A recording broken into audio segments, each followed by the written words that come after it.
How can you know whether you've never been tested? Today on Fortitude through Stoicism, and this is my 365-day journey of implementing the ancient philosophy of Stoicism into the life of this modern masculine man. Yes, we're not in a hotel room today. We're not in Tampa today. We're in Bristol, Tennessee, Thunder Valley. It's Bristol, baby. Had a great fourth turn experience last night for the truck race. And so today's Xfinity, and then tomorrow is the Cup race. It's playoffs. I'm here with my father and my brother. Really just enjoying the experience, being present in the moment. So again, we're in this month. It's about fortitude and resilience. And the quote today by Seneca: I judge you unfortunate because you've never lived through misfortune. You have passed through life without an opponent. No one can ever know what you're capable of, not even you. Seneca. So Ryan continues here, and he talks about how most people have gone through difficult periods in their life to come later, whose experiences become badges of honor. I'm a perfect example of that, right? Resilience. Resilience to me is the ability to take life's punishment and keep moving forward, right? To keep on keeping. And so when I look at me, there were times in my youth when I was hungry. I stole so I could eat. I worked at a farm at 7 years old so I could have enough to eat. That shit makes you tough. It also makes you appreciate when you actually do have those things. And when you have to work for every single thing you've ever had, you truly appreciate it. Talking about Bristol, and I'm gonna go off script here, right? So talking about Bristol, I'm getting off my notes. I'm going off of this because I really want to share my experience here. I want to talk about this because this is about the practical application of Stoicism into the life of this modern masculine man. Admittedly, I divorced my father out of my life a couple years ago. Soon after, my kids divorced me out of my life. Karma, maybe. But it gave me an interesting perspective. And when I look at my father-son relationship, I realized that there was a lot of pain there. There was a lot of hate there. I hated him for not being there. You get told what a father should be, right? Oh, he should teach you to do this. He should teach you to fish. He should be there at your ball games. No. He wasn't at all my ball games. He didn't teach me how to throw a ball. He didn't teach me how to ride a bike. He didn't teach me much of anything. What he taught me was how to figure some shit out on my own. And I remember this one time I was riding my dirt bike around inside the barnyard, basically, and the throttle got stuck, and I remember I drove straight into the barn, bang, head first, tumbled down.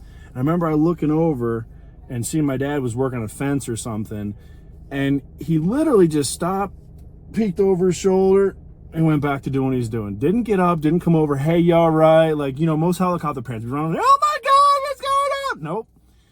He literally just peeked over his shoulder and went back to doing what he's doing. I was hurt emotionally. Oh, Dad didn't come check on me. So what'd I do?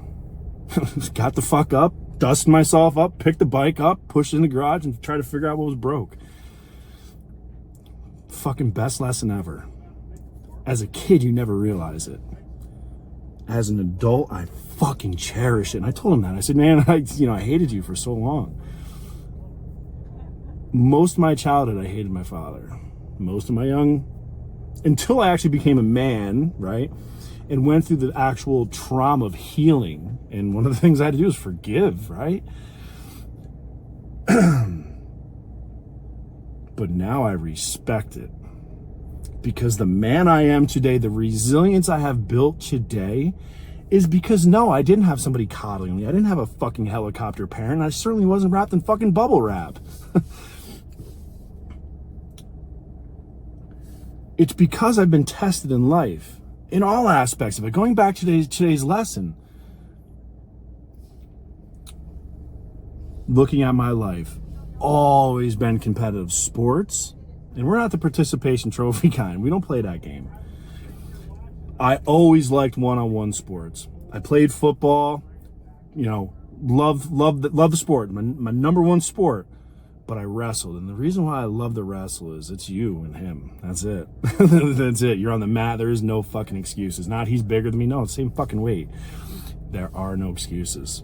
It's you and him. That's it. Love that. That's how you test yourself. You never know the strength of the metal until you put it up against others, right?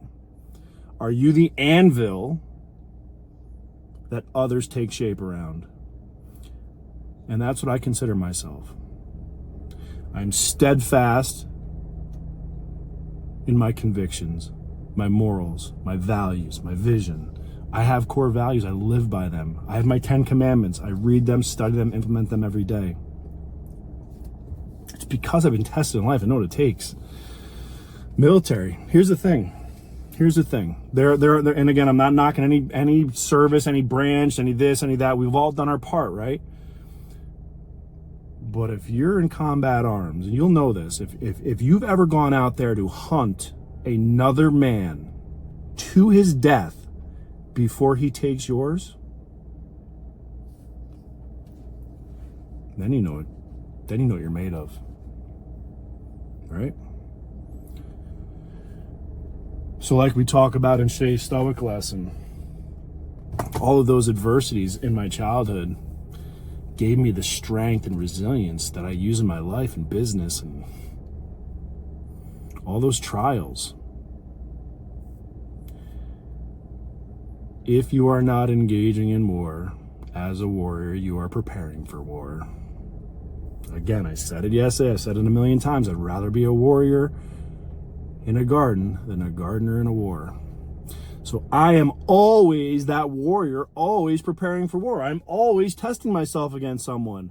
That is why I don't believe in fucking salary. I believe in performance-based pay. Fuck you, show up and put up, or get the fuck out. That's what it is. I'm not fucking paying you to fog a mirror and show the fuck up for a certain period of time. I want results. I don't want your time. I want fucking results. That's what I tell my team. Get the job done. Go home early. Fuck it. do more, make more. I don't give a fuck, but we work on performance. Because when you test yourself like what I do, I'm ranked nationally the top fucking people in the country I compete against in my profession.